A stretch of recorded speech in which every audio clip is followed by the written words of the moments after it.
सभी को मेरा प्रणाम। आप सब अच्छे हैं? पढ़ाई कर रहे हैं? Yes sir. तो हमें प्रतिदिन सुबह जल्दी उठना चाहिए और प्रार्थना करना चाहिए, स्नान करना चाहिए। स्नान के बाद योगासन करना चाहिए, उसके बाद प्रार्थना करना चाहिए और अपने होमवर्क और नोट्स लाकर हमें लिख के पाठशाला आना चाहिए। तो बच्चों, मैं अब तक आपको 14 पाठ समाप्त कर चुका हूं, तो मैं अब नया पाठ लेकर आपके सामने आया हूं। तो हमारे कर्नाटक के प्रसिद्ध जो ऐतिहासिक महिलाएं जिन्होंने कर्नाटक में अपना राजवंश किया है, तो ऐसे महान महिलाएं कौन कौन है, कौन बताएंगे? प्रसिद्ध महिलाएं कर्नाटक की झांसी रानी लक्ष्मीबाई कर्नाटक की नहीं है वे, उनके और रानी चन्नम्मा और कर्नाटक की नहीं है वे, प्रसिद्ध महिला में आ जाती नाम बेड़वड़ी मल्लम्मा। अच्छा, जानते हैं ना नाम?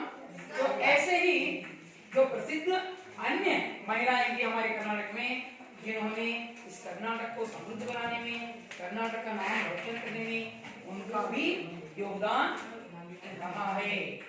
जैसे हम होयसला राजा विष्णुवर्धन की रानी शांतला, जो बेलूर की प्रसिद्ध नर्तकी थी, उनकी वहां पर जब बेलूर देवस्थान देखने के लिए जाएंगे तो वहां पर उस देवस्थान में शांतला का जो बहुत अच्छा एक शिला मूर्ति वहां पर हमें देखने को मिलती है।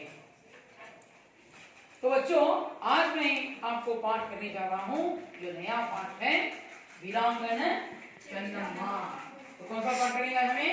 वीरांगना चन्नम्मा। वीरांगना चन्नम्मा यह पाठ संकलित है। पाठ 15 वीरांगना चन्नम्मा। वीरांगना चन्नम्मा यह पाठ संकलित है। तो आप सब वीरांगना चन्नम्मा को देखे हैं ना? अच्छा, तो यहाँ पर आपका चित्र है, देखो, ये है वीरांगना चन्नम्मा। देखो, देखा आपने इनको? वीरांगना चन्नम्मा किस जिले में, कौन सा जिला वीरांगना चन्नम्मा का गांव, जिला कौन सा है? वीरांगना चन्नम्मा बेळगावी। चित्रदुर्ग होने क्या होगा? हाँ, कौन सा तालुक है? तालुक क्या तालुक? बैलहोंगल। Very good. और गांव इनका, चन्नम्मा का गांव कित्तूर। तो कित्तूर की रानी कहते हैं इनको। किसकी रानी कहते हैं? कित्तूर की रानी कहते हैं। तो ये है वीरांगना चन्नम्मा। तो आपको यहाँ पर पाठ्य पुस्तक में चित्र दिया गया है, देख रहे हैं? तो मैं पाठ करने से पहले इस पाठ का आशय समझाऊंगा, ध्यान पूर्वक सुनिए। छात्र कर्नाटक की वीर महिला चन्नम्मा की देशभक्ति का परिचय प्राप्त करते हैं। अंग्रेजों की अनेक कोशिशों के बाद भी कित्तूर को चन्नम्मा ने बचाया, लेकिन चन्नम्मा के बंदी बन जाने के कारण कित्तूर अंग्रेजों के वश में गया। चन्नम्मा जैसी वीर महिला के कारण कर्नाटक गर्व का अनुभव करता है। ಇದು आशय। तो इसका यहाँ पर आशय है कि कर्नाटक की वीर महिलाओं के बारे में बताया है। और इस पाठ का विवरण मैं दूंगा। विवरण करने से पहला पाठ पढ़ूंगा, ध्यान पूर्वक सुनिएगा। 18वीं शताब्दी में सत्तारूढ़ लोग अंग्रेजों को नाखून चीनी चबाने वाली सर्वप्रथम भारतीय वीरांगना चन्नम्मा थी। चन्नम्मा का जन्म काकतीय वंश में सन 1778 में हुआ था। उनके पिता का नाम धूलप्पा देसाई और माता का नाम पद्मावती था। एक तो इकलौती, फिर रूपवती और स्वस्थ। चन्नम्मा शब्द का अर्थ ही है सुंदर महिला। उनकी शिक्षा दीक्षा राजकुल के अनुरूप ही हुई। घुड़सवारी, शस्त्रास्त्रों का अभ्यास, आखेट आदि युद्ध कलाएं उन्हें अपने वीर पिता से प्राप्त हुई। अपने जन्म गुरु के मार्गदर्शन में उन्होंने उर्दू, मराठी और संस्कृत भाषाओं का अध्ययन किया। कित्तूर कर्नाटक राज्य के उत्तरी बेळगावी जिले में है। उन दिनों कित्तूर कर्नाटक राज्य के व्यापार का प्रसिद्ध केंद्र भी था। देश विदेश के व्यापारी वहां के बाजारों में हीरे जवाहरातें खरीदने के लिए आया करते थे। ऐसे समृद्ध राज्य के प्रजा वत्सल राजा मल्लसर्ज थे। चन्नम्मा के माता पिता ने बड़े हौसले से उनका विवाह राजा मल्लसर्ज के साथ कर दिया। रानी चन्नम्मा कित्तूर के राजमहल में सुख से रहने लगी। उनकी कोख से एक पुत्र रत्न का जन्म हुआ, जिसका नाम था शिवबसवराज। लेकिन बचपन में ही उसकी मृत्यु हुई। राजा मल्लसर्ज की पहली पत्नी थी रुद्रम्मा। पूना के पटवर्धन ने मल्लसर्ज को चालाकी से बंदी बना लिया। वहीं उनकी मृत्यु हो गई। मल्लसर्ज की मृत्यु के बाद चन्नम्मा ने रुद्रम्मा के पुत्र शिवलिंग रुद्रसर्ज को गद्दी पर बिठाया। शिवलिंग रुद्रसर्ज ने चन्नम्मा की सलाह को हवा में उड़ाकर चाटुकारों से गहरी मित्रता कर ली, जिससे कित्तूर का पतन शुरू हुआ। राजा शिवलिंग रुद्रसर्ज की मृत्यु 11 सितंबर सन 1824 को हुई। इसे अंग्रेजों ने कित्तूर राज्य को हड़पने का बड़ा अच्छा अवसर समझा। राजा निसंतान मरा था।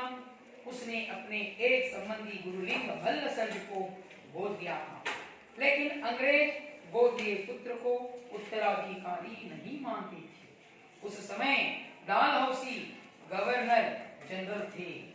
ऐसे अवसर पर रानी चन्नम्मा ने कित्तूर राज्य को संभाल कर रक्षा करने की कसम खाई। तो मैंने यहाँ तक पाठ पढ़ा बच्चों, तो आप भी यह पाठ पढ़िए। तो मैं मौन वाचन पाठ पढ़िए। मैं उस पाठ के कुछ नए शब्द लिखूंगा और उसमें 2 प्रश्न यहाँ पर लिखूंगा। उन प्रश्नों को आप पढ़कर उत्तर देने का प्रयास कीजिए। पढ़िए, पाठ पढ़िए।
तुम पढ़ो 5, यहाँ से पढ़ो।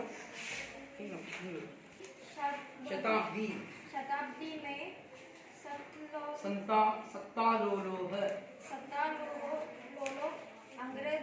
अंग्रेजों को नाको चबाने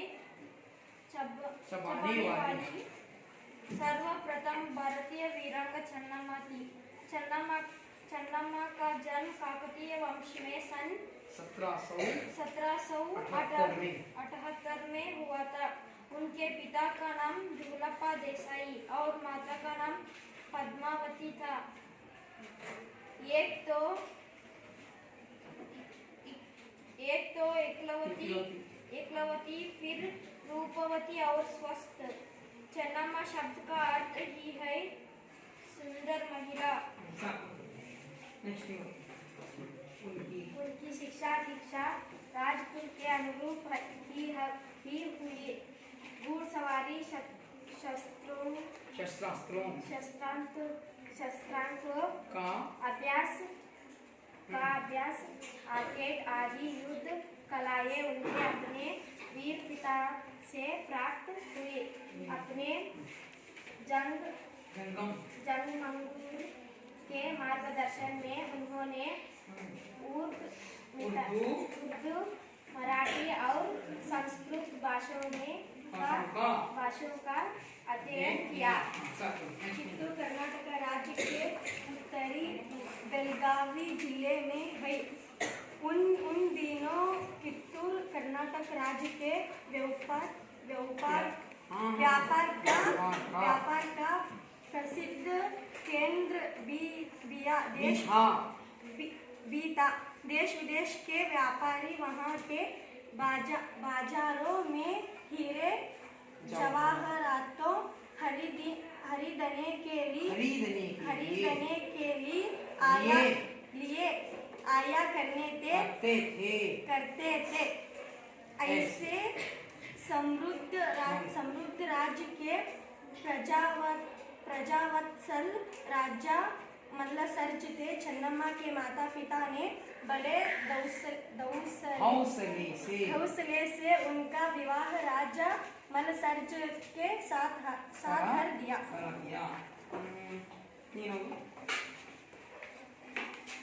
रानी चन्नम्मा चित्तूर के राजमहल में सुख से रहने लगी। उनकी कोख से एक पुत्र रत्न का जन्म हुआ, जिसका नाम था शिव बसवराज। लेकिन बचपन में ही उसकी मृत्यु हुई।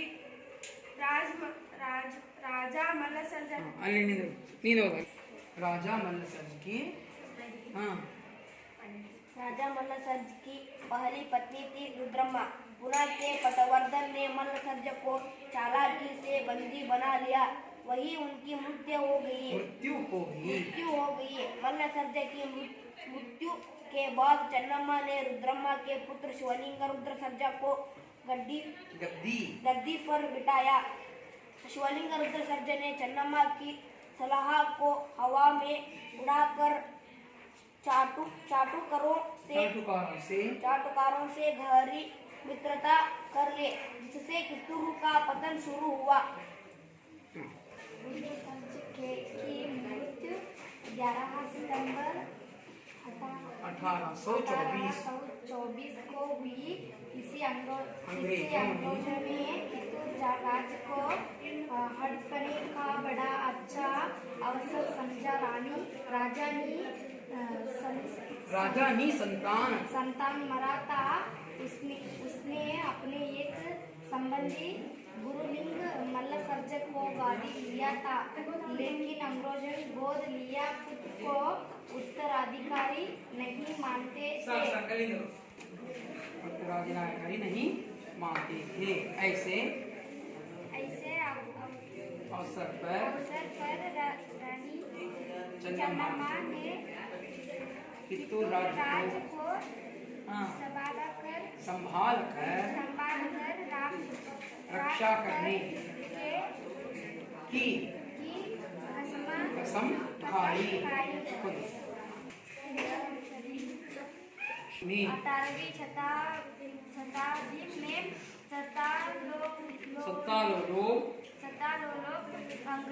अंग्रेजों को नाकोच ने चबाने वाले सर्वप्रथम भारतीय वीरांगन चन्नम्मा का जन्म काकतीय वंश में हुआ था। सन 1778 उनका नाम दुर्लप्पा देसाई और माता का नाम पद्मावती था। एक तो इकलौती रूपवती और स्वस्थ चन्नम्मा शब्द का अर्थ ही है सुंदर महिला। उनकी शिक्षा दीक्षा राजकुल के अनुरूप ही हुई। घुड़सवारी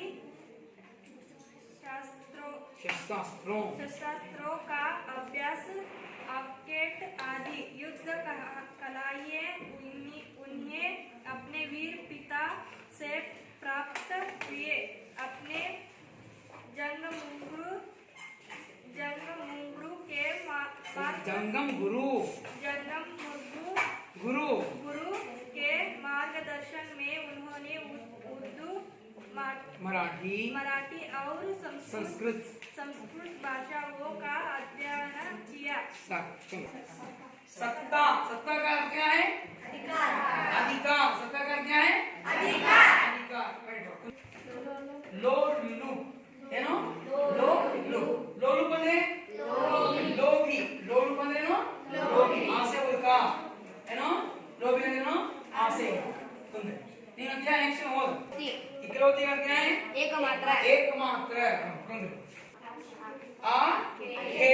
ಆखेड ಅಂದ್ರೆ ಶಿಕಾರ್ ಬೇಟೆ ಆಡುವುದು ಶಿಕಾರ್ ಅಂದ್ರೇನು ಬೇಟೆ ಆಡುವುದು ಆखेड ಅಂದ್ರೆ ಆಮೇಲೆ ನೆಕ್ಸ್ಟ್ ನವ್ಯ ಹೋದ ಜವಾನ್ ಅಂದ್ರೆ ನೀವೆಲ್ಲ ಹಾಕೋತಿರಲ್ಲ ಆಭೂಷಣಗಳು ಬೇಕು ಬಹಳ ಹೆಣ್ಮಕ್ಳಿಗೆ ಮದುವೆ ಮಾಡ್ಕೊಡುವಾಗ ಏನು ಜಗ್ಗ ಒಡವೆ ಮಾಡಿಸ್ಕೊಡ್ಬೇಕು ಅಲ್ವಾ? ಸರಿ, ಒಳ್ಳೆಯದು. ಒಡವೆ ಅಂದ್ರೆ ಬಹಳ ಇಷ್ಟ ನಿಮ್ಗೆ ಅಲ್ಲ? ಸರಿ, ಹಾಗಾದ್ರೆ ಇಲ್ಲಿ ಪ್ರಶ್ನೆ ಬರ್ತೀನಿ. ಯಾವ ಪ್ರಶ್ನೆ? ಅನು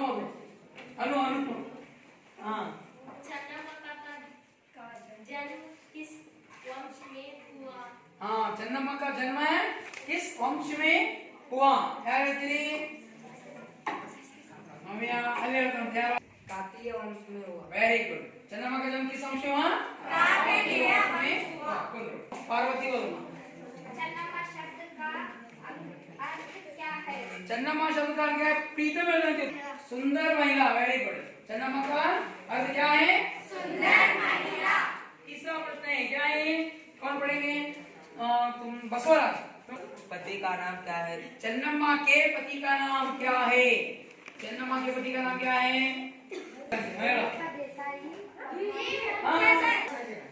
चन्नम्मा के पति का नाम क्या है? मल्ल सच्चर। 18वीं शताब्दी में ಅಂದ್ರೆ 18ನೇ ಶತಮಾನದಲ್ಲಿ सत्ता लोलो, तो यहाँ पर सत्ता लोलो, सत्ता का अधिकार, ಲೋಲಪಾನಿ ಲೋಭಿ ಆಸೆ ಅಂದ್ರೆ ಅಧಿಕಾರವನ್ನ ಆಸೆಯಿಂದ ವಂಚನೆಯಿಂದ ಗಿಟ್ಟಿಸಿಕೊಳ್ಳುವುದು. ಹೌದಾ? अंग्रेजों को नाकों से दबाने वाली सर्वप्रथम भारतीय वीरांगना चन्नम्मा थी. ಅಂದ್ರೆ ಬ್ರಿಟಿಷ್ ಏನು ಮಾಡಿದ್ರು, ನಮ್ಮ ಸಂಸ್ಥೆಗಳನ್ನ ನಮ್ಮ ಇಂಡಿಯಾ ಒಳಗೆ ಭಾರತದೊಳಗೆ ಹಲವಾರು ಏನಪ್ಪಾ ಅಂದ್ರೆ ಎಲ್ಲೆಲ್ಲಿ ವಂಶಾಸ್ತರು ರಾಜವಂಶಗಳು ಆಳ್ಕೆ ಮಾಡಿದ್ರು ಅಲ್ಲಿ ಅವರು ಆಕ್ರಮಣ ಮಾಡ್ತಿದ್ರು.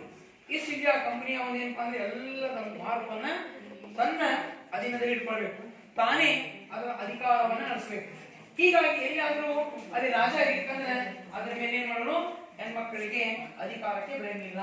ಅದು ತನ್ನ ಏನಪ್ಪಾ ಅಂದ್ರೆ ಅವರು ಅದರ ಮೇಲೆ ಏನೋ ಹೊಂಚು ಹಾಕಿ ಆ ರಾಜ್ಯವನ್ನ ಕಬಳಿಸ್ಕೊಳ್ತಿದ್ರು. ಅಂತ ಸಂದರ್ಭದಲ್ಲಿ ನಾವು ಭಾರತದ ವೀರ ಮಹಿಳೆ ಚೆನ್ನಮ್ಮ ಅವರ ಹೆಸರು ಬಂದ ತಕ್ಷಣ ಇವರು ಏನಪ್ಪಾ ಅಂದ್ರೆ ಬ್ರಿಟಿಷರಿಗೆ ಸಿಂಹ ಸ್ವಪ್ನವಾಗಿತ್ತು. तो नाको चले कमाने वाली सर्वप्रथम भारतीय वीरांगना चन्नम्मा थी. चन्नम्मा का जन्म काकतीय वंश में हुआ। तो चन्नम्मा का जन्म किस वंश में हुआ? काकतीय वंश में हुआ। तो उनका जन्म काकतीय वंश में 1778 में हुआ। 1778 1778 ನೆನಪಿಟ್ಕೋಬೇಕು 1778 1778 तो 1778 में हुआ। उनके पिता का नाम था धूलप्पा देसाई। ನೋಡಿ और ತಂದೆ ಹೆಸರು धूलप्पा देसाई। ताई अर्थात माता का नाम पद्मावती था। ಹಾಗಾಗಿ ತಾಯಿ ಹೆಸರು ಪದ್ಮಾವತಿ। एक तो इकलौती ಇಲ್ಲಿ ಧೂಳಪ್ಪ ದೇಸಾಯಿ ಮತ್ತು ಏನಂದ್ರೆ ಪದ್ಮಾವತಿಗೆ ಅವರಿಬ್ಬರಿಗೆ ಒಬ್ಬಳೇ ಮಗಳು, ಅವಳ ಹೆಸರು ಏನಪ್ಪಾ ಅಂದ್ರೆ ಚನ್ನಮ್ಮ। ಹಾಗಾದ್ರೆ ಒಬ್ಬಳೇ ಮಗಳು उनका तो यहाँ पर रूपवती और स्वस्थ। तो चन्नम्मा बड़ी रूपवती, चन्नम्मा ಬಹಳ ಸುಂದರವಾಗಿ ಇದ್ರು, ಅಷ್ಟೇ ಸದೃಢವಾಗಿ ಸ್ವಸ್ಥವಾಗಿದ್ರು, ಆರೋಗ್ಯವಾಗಿದ್ರು ನೋಡಿ। और चन्नम्मा शब्द का अर्थ ही है सुंदर कन्या अर्थात सुंदर महिला। ಅಂದ್ರೆ ಚನ್ನಮ್ಮನ ಹೆಸರು ನಾವು ಪ್ರತಿಯೊಂದು ಹೆಸರು ಇರ್ತೀವಿ, ಅದಕ್ಕೊಂದು ಹೆಸರಿಗೆ ಏನಪ್ಪಾ ಅಂದ್ರೆ ಒಂದು ಮೀನಿಂಗ್ ಇರುತ್ತೆ, ಅರ್ಥ ಇರುತ್ತೆ। ಹಾಗೆ ಚನ್ನಮ್ಮ ಅಂದ್ರೆ ನಾವು ಹೇಳ್ತೀವಿ ಚನ್ನಮ್ಮ ಚನ್ನಮ್ಮ ಅಂತ ಹೇಳ್ತೀವಿ, चन्नम्मा ने चंद सुंदर इले अर्थने सुंदर ಅಂತ।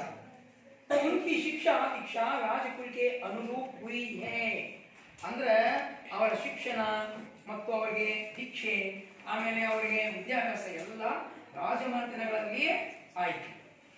घुड़सवारी शस्त्रास्त्रों का अभ्यास आखिर आदि युद्ध कलाएं उन्हें अपने पिता अपने वीर दास से प्राप्त हुई। आखिर शिकार ಇವರು ತಂದೆ ಕಲಿಸಿದ್ರು, ಆಮೇಲೆ ಯುದ್ಧ ಕಲೆಗಳನ್ನ ಅವ್ರ ತಂದೆ ಕಲಿಸಿದ್ರು, ಹೇಗೆ ಯುದ್ಧ ಆಡಬೇಕು, ಆಮೇಲೆ ಕುದುರೆ ಸವಾರಿ ಅವ್ರ ತಂದೆನೇ ಕಲಿಸಿದ್ರು ನೋಡಿ। ಧೂಳಪ್ಪ ದೇಸಾಯಿ ಅವರು ಏನ್ ಮಾಡಿದ್ರೆ ಅವರು ತನ್ನ ಮಗಳಿಗೆ ಇವೆಲ್ಲವನ್ನ ಕಲೆಗಳನ್ನ ಕಲಿಸಿದ್ರು। अपने जंगम गुरु के मार्गदर्शन में उन्होंने उर्दू मराठी और संस्कृत भाषाओं का अध्ययन किया। ಹಾಗಾದ್ರೆ ತನ್ನ ಜಂಗಮ ಗುರು ಚನ್ನಮ್ಮ ಅವರ ಗುರುಗಳ ಹೆಸರು ಜಂಗಮ ಗುರು। ಅವರು ಏನ್ ಮಾಡಿದ್ರು ಚನ್ನಮ್ಮ ಅವರಿಗೆ ನೋಡಿ, ಆವಾಗಿನ ಕಾಲದಲ್ಲಿ ಉರ್ದು ಸಂಸ್ಕೃತ ಬಹಳ ಪ್ರಮುಖವಾಗಿತ್ತು, ಜೊತೆಗೆ ಮರಾಠಿ ಏನಂದ್ರೆ ಮಹಾರಾಷ್ಟ್ರದ ಪ್ರಭಾವ, ಅದು ಮಹಾರಾಷ್ಟ್ರದ ಬಾರ್ಡರ್ ಬೆಳಗಾವಿ ಹೌದಾ। ಹೀಗಾಗಿ ನೋಡಿ ಅವರು 4 ಭಾಷೆಯಲ್ಲಿ ಕನ್ನಡ ಅಂತೂ ಇದ್ದೇವೆ ನಮ್ಮ ಮಾತೃಭಾಷೆ, ಕನ್ನಡ ಜೊತೆಗೆ ಏನ್ ಮಾಡಿದ್ರು ಅವರು ಉರ್ದು ವಿದ್ಯಾಭ್ಯಾಸ ಮಾಡಿದ್ರು, ಜೊತೆಗೆ ಮರಾಠಿ ಕಲಿತರು ಮತ್ತೆ ಸಂಸ್ಕೃತ ಕಲಿತರು। ಈಗ ನೀವೇನ್ ಮಾಡಾಕತ್ತೀರಿ 3 ಭಾಷೆ ಕಲಿತೀರಿ, ಹೌದು ಕನ್ನಡ ಇಂಗ್ಲಿಷ್ ಹಿಂದಿ। ಯಾಕಂದ್ರೆ ಎಷ್ಟು ನಾವು ಭಾಷೆ ಕಲಿತೀವಿ ಅಷ್ಟು ಜ್ಞಾನ ಅಂತ ಪ್ರಪಂಚದ ಜ್ಞಾನ ನಮಗೆ ಸಿಗುತ್ತೆ। ಈಗ ನೀವೇನ್ ಮಾಡ್ತೀರಿ ಕೆಲವೊಂದು ರಾಮಾಯಣ ಮಹಾಭಾರತ ಸಂಸ್ಕೃತದಲ್ಲಿ ಕಲಿತೀವಿ, ಅಥವಾ ನಾವು BAMS ಕಲಿಯೋದ್ರೆ ಆಯುರ್ವೇದಿಕ್ ಡಾಕ್ಟರ್ಸ್ ಆಗ್ಬೇಕಂದ್ರೆ ಸಂಸ್ಕೃತ ಕಲಿಬೇಕಾಗುತ್ತೆ। ಆಮೇಲೆ ನಾವು ಕೆಲವು ಏನಪ್ಪಾ ಅಂದ್ರೆ ಇಲ್ಲಿ ಇಸ್ಲಾಮಿಕ್ ಅಂದ್ರೆ ಮುಸಲ್ಮಾನ್ ಅವ್ರು ಮಾಡ್ತಾರೆ ಅರಬ್ಬಿ ಮತ್ತು ಉರ್ದು ಕಲಿತಾರೆ, ಜೊತೆಗೆ ನಾವು ಹಲವಾರು ಭಾಷೆ ಏನಪ್ಪಾ ಅಂದ್ರೆ ಕಲಿಬೇಕು। ಯಾಕಂತ ಹೇಳಿದ್ರೆ ಅದರಿಂದ ನಮ್ಮ ಜ್ಞಾನದ ಮಟ್ಟ ಹೆಚ್ಚಾಗುತ್ತೆ, ನಾವು ಬಹಳ ಬುದ್ಧಿವಂತರು ಆಗ್ತೀವಿ, ಜಗತ್ತಿನೆಲ್ಲ ನಮಗೆ ನಾಲೆಜ್ ಸಿಗುತ್ತೆ ಹೌದಾ। ಏರ್ ಹಾಸ್ಟೆಲ್ಸ್ ನಾವು ಕೇಳಿದ್ರೆ ಏರ್ ಹಾಸ್ಟೆಲ್ಸ್ ಅಂತ, ಏರ್ ಹಾಸ್ಟೆಲ್ಸ್ ಕೇಳಿ ನೀವು ಏರೋಪ್ಲೇನ್ ಏನಪ್ಪಾ ಅಂದ್ರೆ ಇರ್ತಾರೆ ಅವರು ಏನು ಏರೋಪ್ಲೇನ್ ನಾವು ಪ್ರಯಾಣ ಮಾಡುವಾಗ ನಮಗೆ ಸಹಾಯಕರಾಗಿ ಇರ್ತಾರೆ, ಮಾರ್ಗದರ್ಶಕ ಇರ್ತಾರೆ, ಅವರು ಜಗತ್ತಿನ ಬೇರೆ ಬೇರೆ ರಾಷ್ಟ್ರದ ಭಾಷೆ ಕಲಿತಿರ್ತಾರೆ, ಅವ್ರಿಗೆ ಅಪಾಯಿಂಟ್ ಮಾಡ್ಕೊತಾರೆ ಏರ್ ಹಾಸ್ಟೆಲ್ಸ್ ಅಂತ ಹೇಳಿ। ಯಾಕಂದ್ರೆ ಅವರು ನಾವು ಕುಂತಾಗ ನಮ್ಗೆ ಏನ್ ಬೇಕು, ಯಾವ ಭಾಷೆ ಬರುತ್ತೆ, ಇಂಡಿಯನ್ ಭಾಷೆ, ಫ್ರಾನ್ಸ್ ಭಾಷೆ, ಫ್ರೆಂಚ್ ಭಾಷೆ, ಜರ್ಮನ್, ಚೀನಾ, ಇಂಡೋನೇಷ್ಯಾ ಬೇರೆ ಬೇರೆ ದೇಶದ ಭಾಷೆ ಬರ್ತಾರೆ, ಹಂಗಾಗಿ ಅವರಿಗೆ ಬೇಗ ಜಾಬ್ ಕೊಡ್ತಾರೆ ಏನು ಅವರು। ಯಾಕಂದ್ರೆ ನಾವು ಈ ದೇಶದಿಂದ ಬೇರೆ ದೇಶ ಹೋಗ್ಬೇಕಂದ್ರೆ ನಮ್ಗ ಸಂಪರ್ಕ ಭಾಷೆ ಬೇಕು ತಾನೆ, ಅವ್ರಿಗೆ ಅದು ಗೊತ್ತಿದೆ ಏರ್ ಹಾಸ್ಟೆಲ್ಸ್। ನಾವು ಇಂಡಿಯಾದಿಂದ ಏನಪ್ಪ ಚೀನಾ ಹೋಗ್ತೀವಿ, ಅವ್ರು ಚೀನಾ ಭಾಷೆನೂ ಇಂಗ್ಲಿಷ್ ಭಾಷೆ ಹಿಂದಿ ಭಾಷೆ ಎರಡೂ ಕಲಿತಾರೆ, ಫ್ರಾನ್ಸ್ ಹೋದ್ರೆ ಫ್ರಾನ್ಸ್ ಭಾಷೆ ಕಲಿತಿರ್ತಾರೆ, ಅರೇಬಿಗೆ ಹೋದ್ರೆ ಅರೇಬಿಯನ್ಸ್ ಇರ್ತಾರೆ, ಅರೇಬಿಯನ್ಸ್ ಏನಪ್ಪ ಅಂದ್ರೆ ಅರಬ್ಬಿ ಭಾಷೆ ಮಾಡಿರ್ತಾರೆ, ಅಮೆರಿಕ ಹೋದ್ರೆ ಅಮೆರಿಕನ್ ಭಾಷೆ ಕಲಿತಿರ್ತಾರೆ, ಮಲೇಷ್ಯಾ ಹೋದ್ರೆ ಮಲೇಷಿಯನ್ ಭಾಷೆ ಕಲಿತಿರ್ತಾರೆ, ಹೀಗೆ ಬೇರೆ ಬೇರೆ ಭಾಷೆಯ ಜ್ಞಾನ ಅವರಿಗೆ ಇರುತ್ತೆ। ಹಾಗಾಗಿ ಚೆನ್ನಮ್ಮ ಅವರು ನಾವು ಕನ್ನಡ ಅಂತೂ ಕನ್ನಡ ಜೊತೆಗೆ ಉರ್ದು मराठी संस्कृत भाषा। कित्तूर कर्नाटक राज्य के उत्तरी बेलगावी जिले में है। अगर कित्तूर ಯಾವ ಜಿಲ್ಲೆಯಲ್ಲಿ ಇದೆ? ಬೆಳಗಾವಿ ಜಿಲ್ಲೆ। ಒಂದು ದಿನ ಕಿತ್ತೂರು ಕರ್ನಾಟಕ ರಾಜ್ಯ राज्य के व्यापार का प्रसिद्ध केंद्र भी था ಆಗಿನ ಕಾಲದಲ್ಲಿ ಕಿತ್ತೂರು ಕರ್ನಾಟಕ ರಾಜ್ಯದ ದೊಡ್ಡ ವ್ಯಾಪಾರಿ ಕೇಂದ್ರ ಆಗಿತ್ತು ಈಗ ನಾವು ಬ್ಯಾಡಗಿ ಅಂತ ಹೇಳ್ತೀವಿ ಬ್ಯಾಡಗಿ ಮೆಣಸಿನಕಾಯಿ ಏನಪ್ಪಾ ಅಂದ್ರೆ ಅಂತಾರಾಷ್ಟ್ರೀಯ ವ್ಯಾಪಾರದ ಮಾರುಕಟ್ಟೆ ಆಗಿದೆ ಹಾವೇರಿ ಜಿಲ್ಲೆ ಬ್ಯಾಡಗಿನ ಮೆಣಸಿನಕಾಯಿ ನೀವೆಲ್ಲ ಗುಲ್ಗೇರಿಯವರು ಬಹಳ ಚೆನ್ನಾಗಿ ಮೆಣಸಿನಕಾಯಿ ಬೆಳೆಸ್ತೀರಿ ಆ ಮೆಣಸಿನಕಾಯಿ ಏನಪ್ಪಾ ಅಂದ್ರೆ ಅಲ್ಲಿಗೆ ಸಪ್ಲೈ ಆಗುತ್ತೆ ಅಲ್ಲಿಂದ ಅಂತಾರಾಷ್ಟ್ರೀಯ ಮಾರುಕಟ್ಟೆ ಹತ್ತದ ಅಲ್ಲಿ ಏನಾಗುತ್ತೆ ಅದರಿಂದ ಖಾರದ ಪುಡಿ ಖಾರದ ಆಯಿಲು ಮತ್ತೆ ಮಸಾಲೆ ಸಾಂಬಾರ್ ಪದಾರ್ಥಗಳು ತಯಾರಾಗ್ತಾವ ಅವು ಪಾಶ್ಚಾತ್ಯ ದೇಶಕ್ಕೆ ಏನಕ್ಕ ಸರಬರಾಜು ಇಲ್ಲಿಂದ ರಫ್ತು ಆಗ್ತಾವ ಏನ ಹೀಗಾಗಿ ಬ್ಯಾಡಿಗೆ ಏನಪ್ಪಾ ಅಂದ್ರೆ ಅಂತಾರಾಷ್ಟ್ರೀಯ ಮಾರುಕಟ್ಟೆ ಹಾಗೆ ಇದು ರತ್ನ ಹವಳ ಮತ್ತು ರತ್ನಗಳ ಒಂದು ಕೇಂದ್ರ ಆಗಿತ್ತು ಕಿತ್ತೂರು ಆಗಿನ ಕಾಲದಲ್ಲಿ व्यापार केंद्र है देश विदेश के व्यापारी वहां के बाजारों में हीरे जवाहर खरीदने के लिए आया करते थे देश विदेश ಜನರು ಬರ್ತಿದ್ರಲ್ಲ ಯಾಕೆ ಮುತ್ತು ರತ್ನ ಹವಳಗಳನ್ನು ಖರೀದಿ ಮಾಡಕ್ಕೆ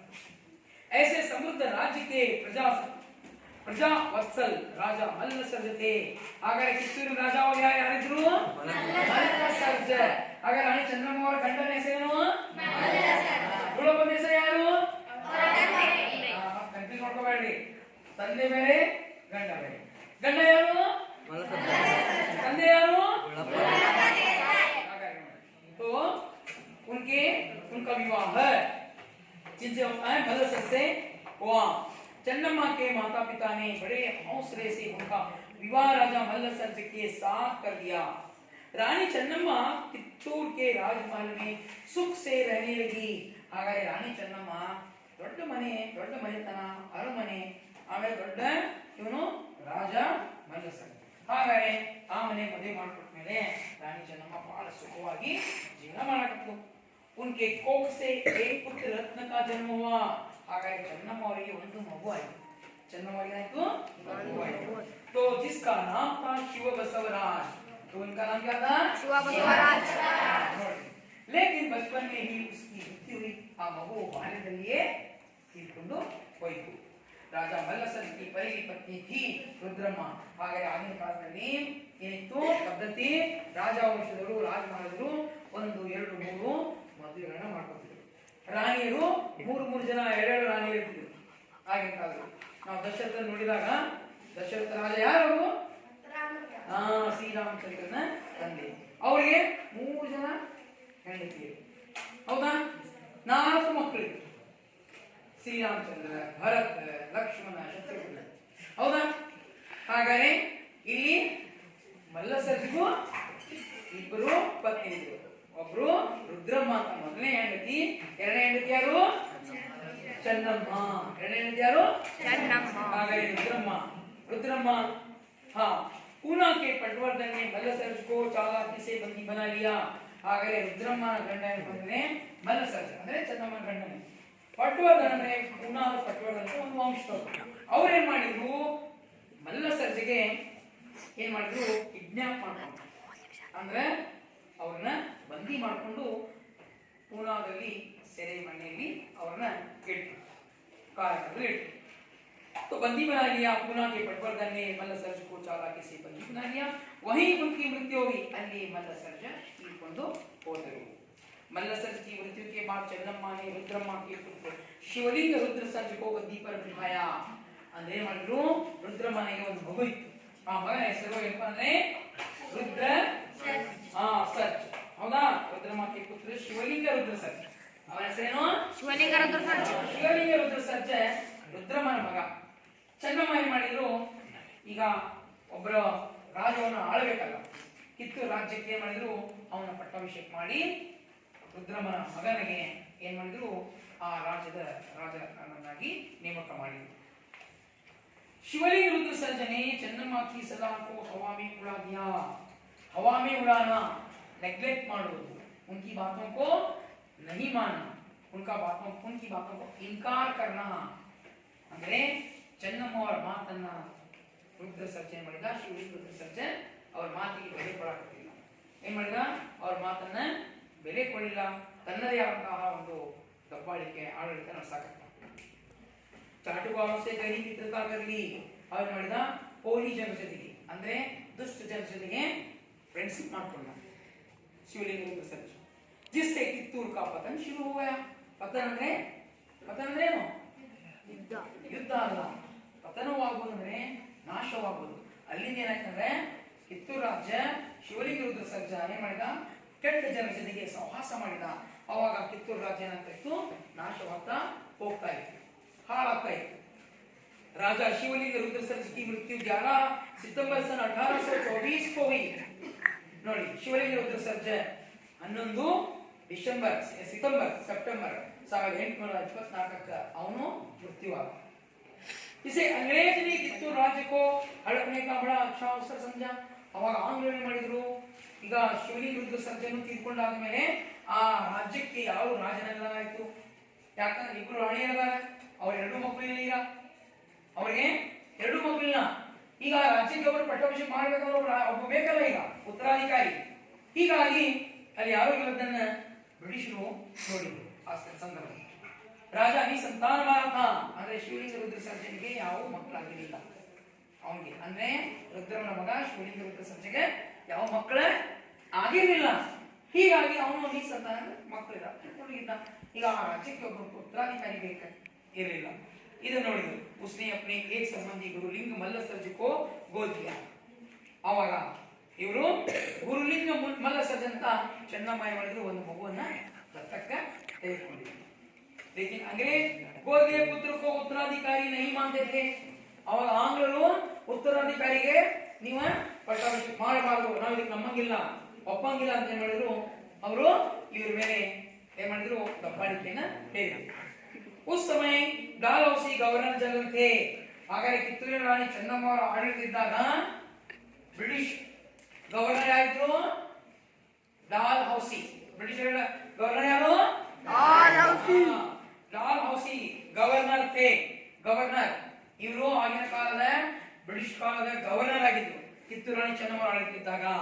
ऐसे अवसर पर रानी ಚೆನ್ನಮ್ಮ ने कित्तूर राज्य को संभाल कर रक्षा करने की कसम खाई. ಆ ಸಂದರ್ಭದಲ್ಲಿ ಕಿತ್ತೂರು ರಾಜ್ಯವನ್ನ ನಾನು ರಕ್ಷಣೆ ಮಾಡ್ತೀನಿ ಅಂತ ಕಿತ್ತೂರು ರಾಣಿ ಚೆನ್ನಮ್ಮ ಪಟ್ಟಾಭಿಷೇಕ ಮಾಡಿ ಅವರೇ ರಾಣಿಯಾಗಿ ಪೂರ್ತಿ ಸಾಮ್ರಾಜ್ಯವನ್ನು ನೋಡ್ಕೊಳ್ತಕ್ಕಂತಹ ಶಪಥವನ್ನ ತೆಗೆದುಕೊಂಡ್ರು. ಅವರು ಒಂದು ಏನಪ್ಪಾ ಅಂದ್ರೆ ಚಾಲೆಂಜ್ ತಗೊಂಡ್ರು. ಕಸಂ ಖಾನ ಅಂದ್ರೇನು, ಆನೆ ಮಾಡುವುದು ಅಥವಾ ಶಪಥ ತೆಗೆದುಕೊಳ್ಳುವುದು. ಈ ರಾಜ್ಯವನ್ನ ನಾನು ರಕ್ಷಣೆ ಮಾಡ್ತೀನಿ. ಮಕ್ಕಳು ಇಲ್ಲಿವರೆಗೆ ಕಾಣುತ್ತಿರ್ತದ. इस पार्ट में आने वाले प्रश्न पूछूंगा, आप इस पाठ के प्रश्नों का उत्तर देने का प्रयास कीजिए. तो मैं पूछूंगा प्रश्न, आप उत्तर देना चाहिए. चन्नम्मा का अर्थ क्या है? लिंगम्मा सुंदर महिला. Very good. चन्नम्मा के माता पिता का नाम क्या था, और बताएंगे? तुम बताओ. दुर्लप्पा देसाई, पिता का नाम, माता का नाम पद्मावती. Very good. कित्तूर राज्य किस जिले में है, स्थित है? बताओ. बेळगावी जिले में है. Very good. बताओ. चन्नम्मा के पति मल्ल सर्ज को किसने बंदी बना लिया था? हाँ, मल्ल सर्ज को किसने बंदी बना लिया था? कौन बंदी बना लिया? कहाँ उनकी मृत्यु होगी? ಎಲ್ಲಿ ತೀರ್ಕೊಂಡ್ರವರು? ಯಾರು ಅವರಿಗೆ ಅರೆಸ್ಟ್ ಮಾಡ್ಕೊಂಡಿದ್ರು, ಕಿಡ್ನಾಪ್ ಯಾರು ಮಾಡ್ಕೊಂಡಿದ್ರು?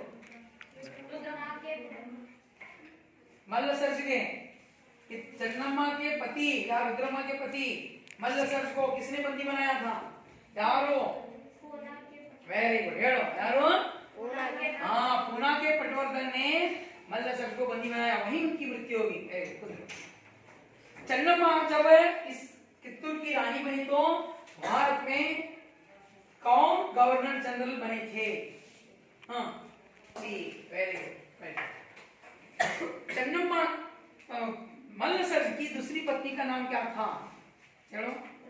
रुद्रम्मा. Very good. रुद्रम्मा के पुत्र का नाम क्या था? Shivalinga Rudra Sarja. Very good. Shivalinga Rudra surge.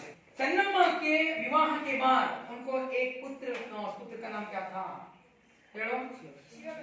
Shiv Basavaraj. Very good. तो आपने बहुत अच्छे आपने इस पाठ को सुना और इसके पाठ के सारे प्रश्न उत्तर आप उत्तर दें. तो मैं अब आपको गृह कार्य दूंगा, उन गृह कार्यों को आप इस तरह लाइएगा.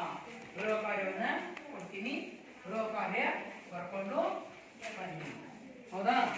ಹಾಗಾದ್ರೆ पहला प्रश्न है चन्नम्मा के माता पिता के का नाम लिखिए, है ना। गृह कार्य प्रश्न 1 है चन्नम्मा के माता पिता का नाम क्या था।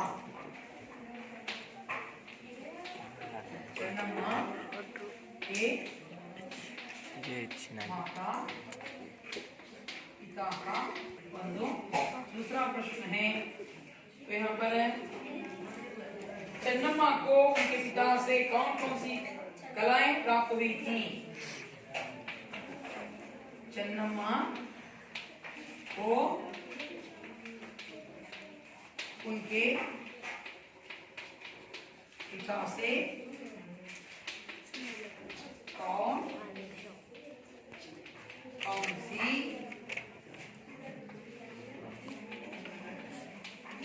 कलाएं प्राप्त हुई थी। देखिए तो इन प्रश्नों को आप अपने घर पर गृह कार्य करके लाइए। तो बच्चों मैं आगे अगला पार्ट कल करूंगा। आप इन प्रश्नों के उत्तर लाने का प्रयास कीजिए और घर पर पढ़ाई कीजिए। मैं यहाँ पर अपना पाठ समाप्त करता हूँ। सभी को मेरा प्रणाम।